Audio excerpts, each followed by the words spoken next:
And a happy welcome to Joe Spears, number 4. Joe, glad to have you, man. It's going to be a fun year. Happy to be joining you guys this year. It's going to be 2023 is going to be a blast.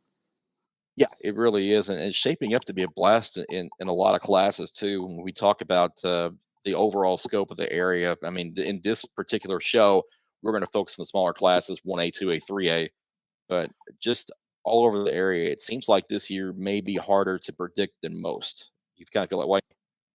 Yeah, absolutely. I think last couple of years, you look at just how things have panned out.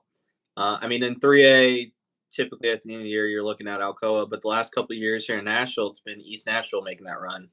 I think they're talented enough to go back, but I think there's a bunch of really good teams in 1A, 2A, and 3 this year. And I think, honestly, any of them have a real good shot at bringing home a state title.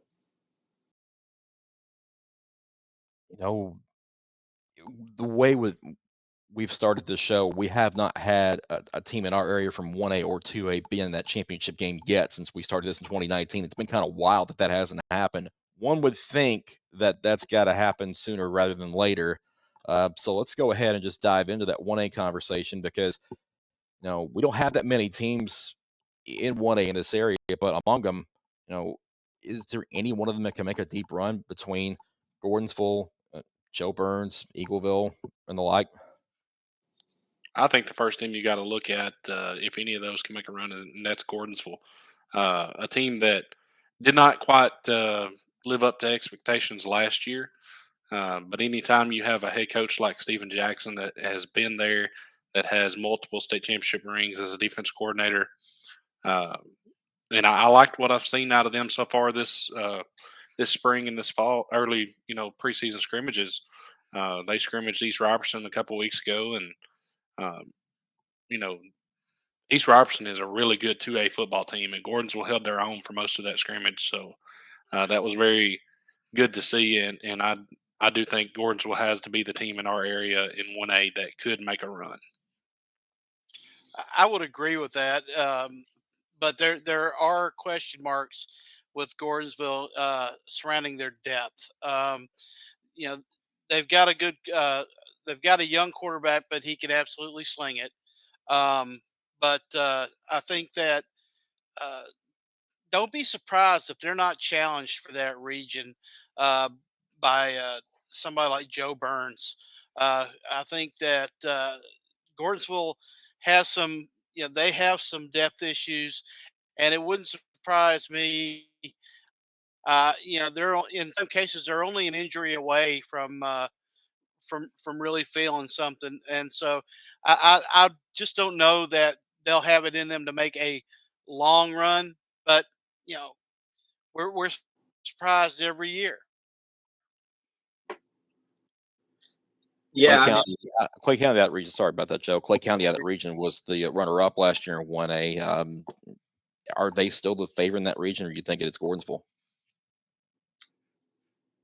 for me, I think it would be Gordonsville. I think you look at kind of like what Cam said. You have a coach in Steven Jackson that last year was his like first real season with Gordonsville, and they injuries and stuff happened, derailed their season a little bit, maybe compared to what a lot of people thought. But I just think you look at a coach of his caliber. He was at Oakland for so long. He helped turn Oakland into what Oakland is today.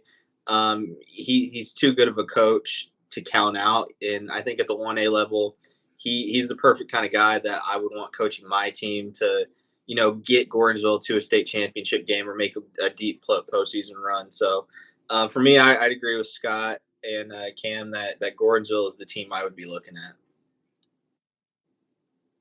Yeah, and I think you talk about Clay County possibly competing with Gordonsville for their one spot, but I think, as Scott mentioned, Joe Burns is the team that's kind of going under the radar. I think that they have the possibilities of maybe sneaking up and getting Clay County and that beating Clay County for that 2 spot in that region. But I definitely like Gordonsville to win the region. I did pick Clay County second, but that gap between Clay County and Joe Burns is very, very close. Yeah, Joe Burns also one of those teams that has a new head coach this year, and we didn't really mention this early on, but you know, in our area, 19 head coaches again this year, just like it was last year. That's 38 teams that had coaching turnover in the past 2 years. And look at the list here. Um, you know, Justin Robinson, who was the offensive coordinator at Goodpasture, goes up to Joe Burns and takes over that job. And you look at this list, guys. What stands out among? I mean, obviously Kevin Mawai at List Academy, the big name, but let's exclude him for a second. What other names jump out at you? Well, the first name that jumps out to me is Jamal Stewart at Centennial. I think that he is inheriting a team on the rise, and with the success that he has had at East Nashville, translating into Williamson County, him bringing his culture in there with that talent, I think that makes Centennial an immediate contender in their region. For me, I'm going to go with Jacob Gill at Brentwood Academy. You look at a guy that's coming into a really good Brentwood Academy team with one of the best 2025 quarterbacks, not in the state, but the entire country, in George McIntyre. They got a lot of pieces too. They got Tamari Hill there now. They've got a team that's a play away from being in the state title game last year. A lot of those kids are back and they're going to be hungry. Saw them a couple days ago against Pearl, and they look good. Georgia, if you're a head coach and you come into a new job and you want to succeed, George McIntyre is the quarterback you want to be coaching at that time. So you look at for me, that outside of Jamal and Kevin Mawai, Jacob Gill's the one that I'm really excited to see how he does in his first year here. Yeah, I agree with those names. And another name that I'm excited about is Michael Stroop at Gallatin. I feel like the last couple of years, Gallatin's had some athletes and have failed to really utilize them, especially on the offensive side of the ball.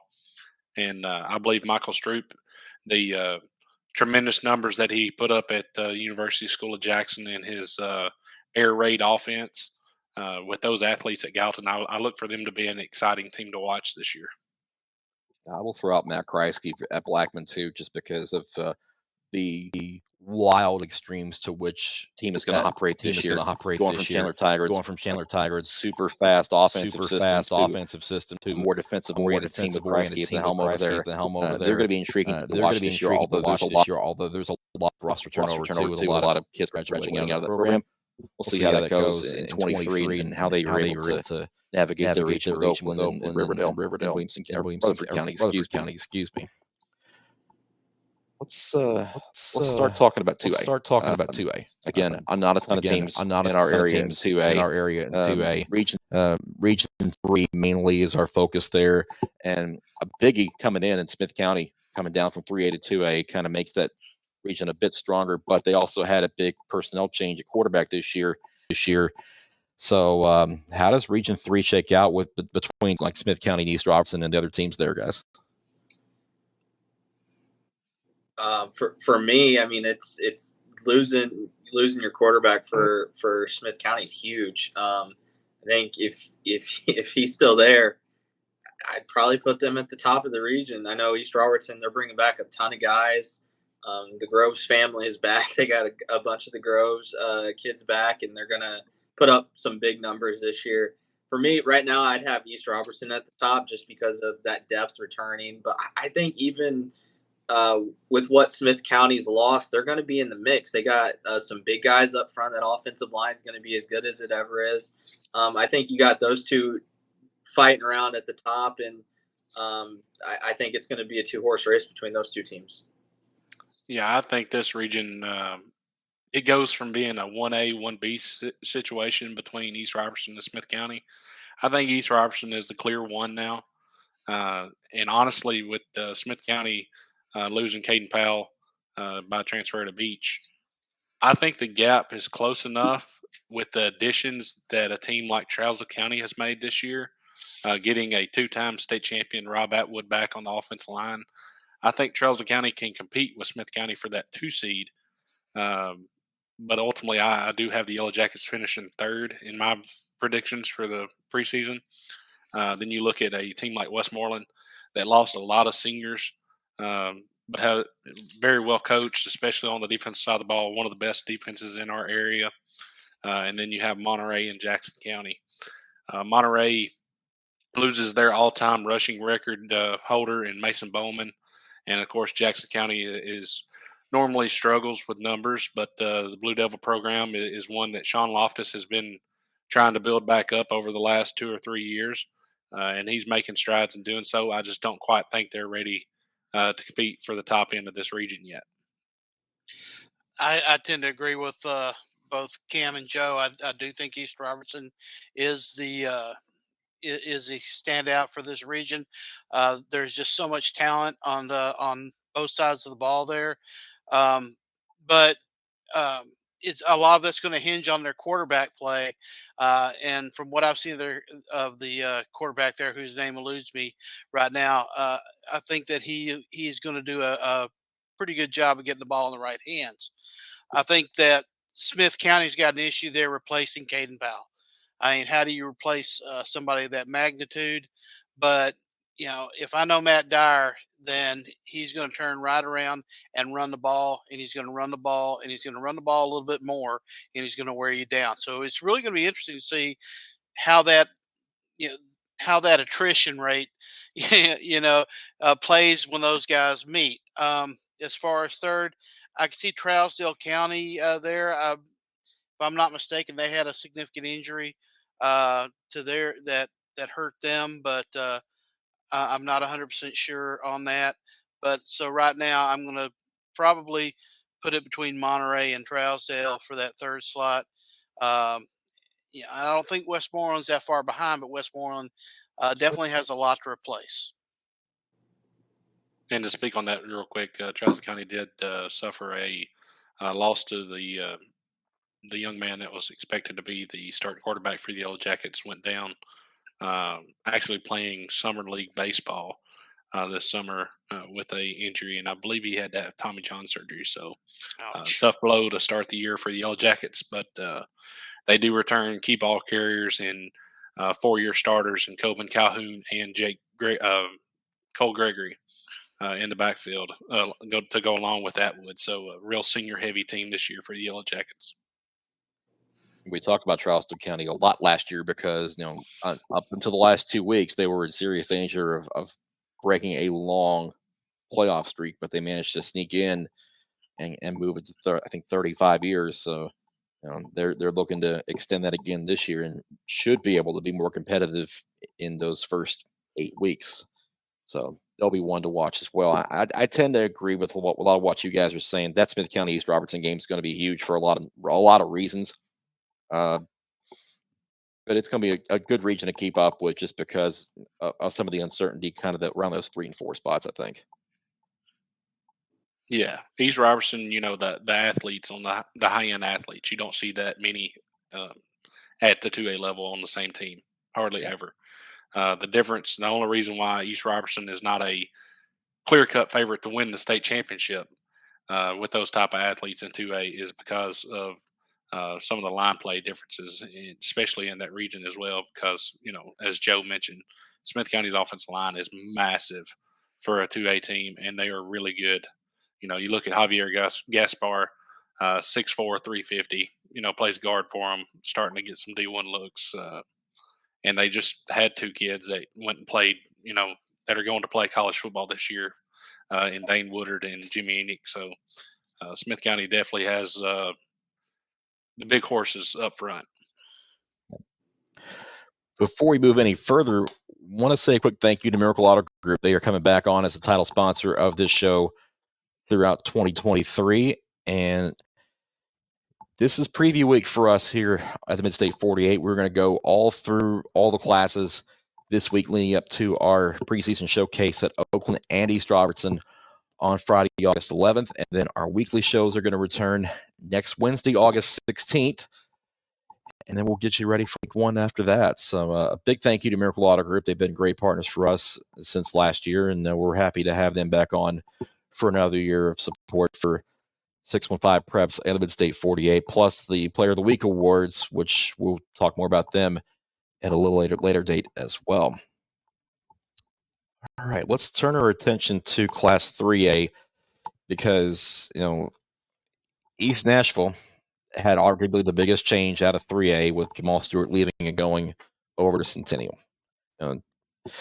They were literally a couple of plays away from a state championship last year and gave Alcoa all they wanted, but now they've had a lot of graduation, and the biggest question is, what can East Nashville do to make another deep run with a pretty different cast of characters?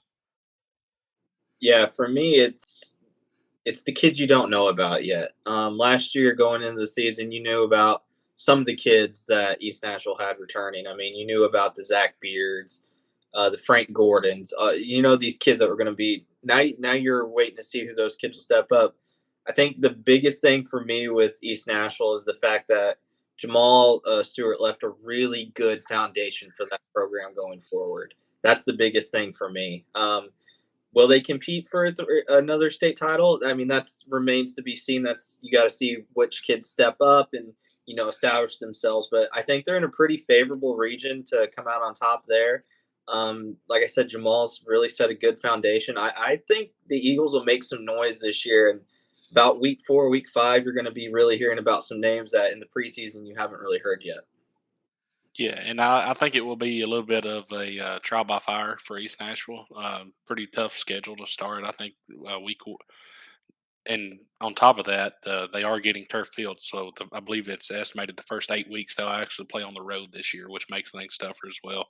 But I believe they start their year at Pope Prep, which will be a difficult matchup for them. But to me, the Eagles' season will depend on, can they open up some lanes for Traquan Waters, and can they keep him healthy? Is the big question for them to go along. But as you said, Joe, that region, I definitely think East Nashville has to be the favorite. And then a school like Liberty Creek, a new school last year in their first season, they got a couple wins. I look for them to build on that, maybe double their win total from last year. And I actually have them finishing second in this region. Yeah, I'm not going to argue with anything that these guys come up with because East Nashville is clearly, I think, the team to beat in Region 5. Um, I would say that Liberty Creek looks good. I still think that they're a little bit young. I would look for a team like Stratford maybe to fill that second spot, and maybe Maplewood. Liberty Creek finishing somewhere in the third or fourth. I think a team though that we've got to look at it out of this class though as a potential who has the potential to go the long way is probably Fairview. I think that those kids were babies last year. I think Coach Hughes has coached them up. I think that Fairview has a reasonably fine chance to get through their region without losing the game in the region. So I really think that they're the team to watch in Class 3A. Well, you look at those two regions between East Nashville's region and Fairview's region, Region 5 and 6 and 3A. Somebody is going to host a semifinal game out of those two regions this year. So I'm going to put it to you now. Is it East Nashville or is it Fairview? Who gets there? I'll say the experience in the playoffs. If East Nashville can stay healthy, I think East Nashville will have the edge there just because they've been there. And Fairview, last year we talked about them maybe being a year away, and now they're here. But anytime a team makes it to the quarterfinals for the first time, and none of the kids have that big game experience like that, it definitely favors the team that's been there before. And before we get off of 3A, I also want to mention Region 4, some realignment, as the lone team from our area is Watertown, and they're in there with Giles County, Sequatchie County, Grundy County, and Community. And I think Watertown has what it takes to compete with Giles for the top spot in that region, but ultimately I have them finishing second. Yeah, I agree with that. Yeah, I think that the most likely is going to be the land of the yellow highlighter. I think that it's going to be Fairview. I just think that Chris Hughes has a team in this class to be the one to be hosting that game. It's going to be a very fun time for whoever gets there. I mean, not often that you get a guaranteed semifinal game of two regions full of area teams, but that's the way it's up this year. So, Folks, if you don't know what Scott was referring to with the highlighter joke, Fairview has some of the brightest jerseys in our state for high school football teams. not just jerseys, but pants and helmets, and should have been in the end zones, but they didn't quite go all the way with it. But that's one of the most colorful teams around this state anyway, with their generous use of yellow. But they do it well. All this reclassification. I mean, we talked about the way Watertown is in a region with no natural rivals too. I mean, leaving 2A where they had Trousdale County, they had East Robertson. Now they're off with Giles County, Sequatchie, and teams that are kind of unknown to them. Does that kind of give them any edge in this new alignment?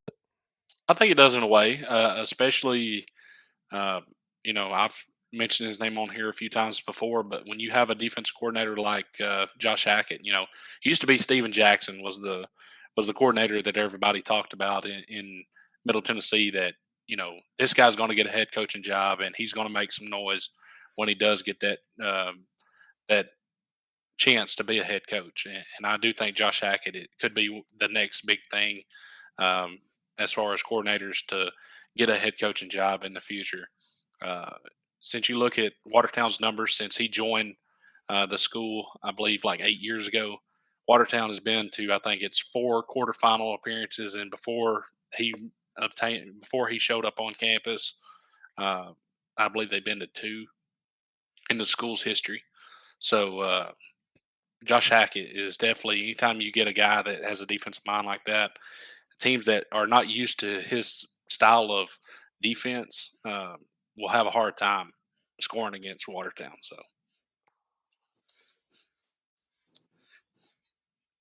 well, the way things are shaping up with these smaller classes, it'd be interesting to see if any of them can break through and get back to state this year, because they have a lot of roadblocks in front of them.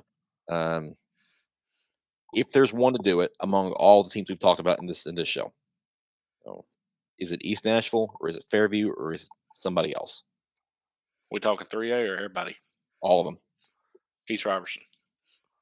And I actually have them. I have them picked to lose in the state championship game just because of the team that I have them going up against is Riverside, and that's a team that returns everybody off a team that got a silver trophy last year. But when you have 4 guys that are D1 athletes, when I say D1, I mean they're probably, one of them's already an SEC commit. The other ones are probably going to be in the SEC somewhere. You just don't see that at the 2A level. And their road to get there got a lot easier with Smith County losing Caden Powell. You're looking at a potential quarterfinal matchup with either Marion County or Fayetteville, which has the Willoughby kid. That's a really good quarterback. But if you can win that one, I definitely like the chances of beating the team from out east to make a trip to Chattanooga. So I think the team with the easiest road is got to be East Robertson, in my opinion. I would agree. I think just talent-wise, I think East Robertson probably has the most talent returning of the teams we've talked about. And I agree. I have them going to I can't say I have them going to the championship because I know Fayetteville is right there. I think Trey Willoughby, he's a monster season. But I think out of all the teams we talked about, East Robertson is there. It's hard for me to bet against East Nashville just because of what we've seen the last couple of years, but new head coach, new players that are really taking over. So I would agree with Cam. I think East Robertson would be the one if any of these teams was going to make a run. And I think if they get there, they have the talent to compete with a team like a Riverside or a Huntington or whoever makes it from out west.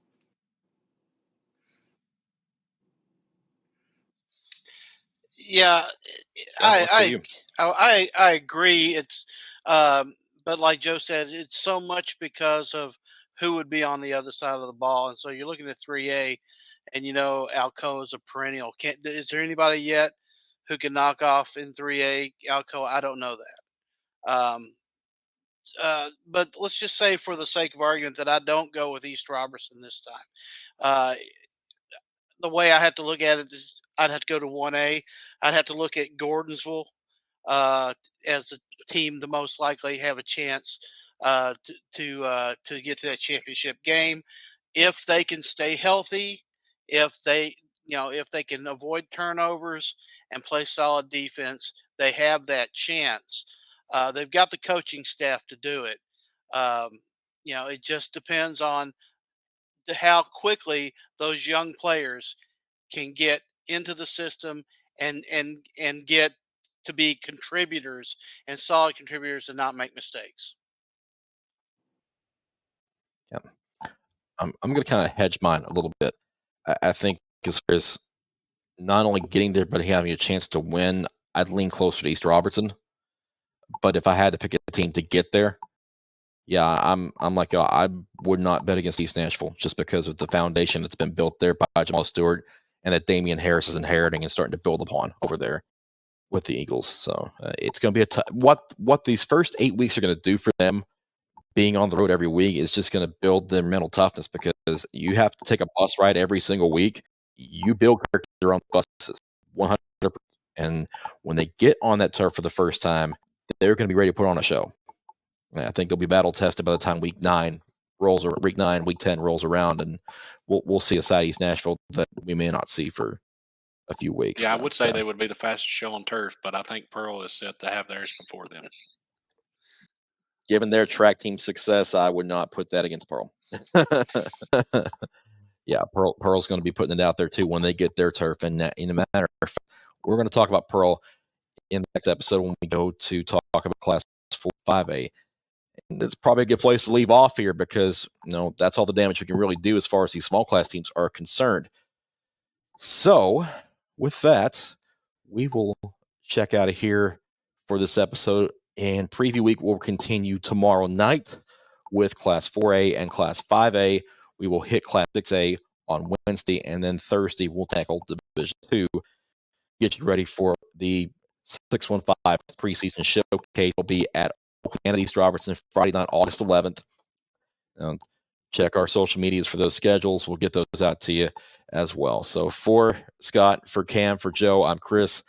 That's all the damage we can do. We will see you next time here in the 48 powered by Miracle Auto Group. Take care, everybody.